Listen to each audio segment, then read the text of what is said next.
பொள்ளாச்சியை அடுத்த தாத்தாவூர் அருகே இருசக்கர வாகனத்தில் கடத்தி வரப்பட்ட டெட்டனேட்டர்கள் பறிமுதல், 2 கைது.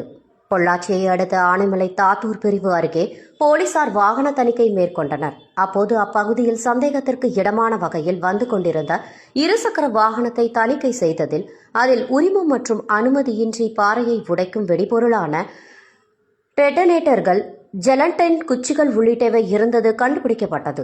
இதனை அடுத்து இருசக்கர வாகனத்தில் வந்த சேலம் பகுதியைச் சேர்ந்த சிவா, செட்டிப்பாளையம் பகுதியைச் சேர்ந்த சக்திவேல் ஆகிய 2வரை கைது செய்த போலீசார் அவர்களிடமிருந்து சுமார் 125 கிராம் எடையுள்ள 178 ஜெலண்டைன் குச்சிகள், 100 நோனல் டெட்டனேட்டர்கள், 7 எலக்ட்ரிக் டெட்டனேட்டர்கள் மற்றும் கடத்தலுக்கு பயன்படுத்திய இருசக்கர வாகனத்தை பறிமுதல் செய்தனர்.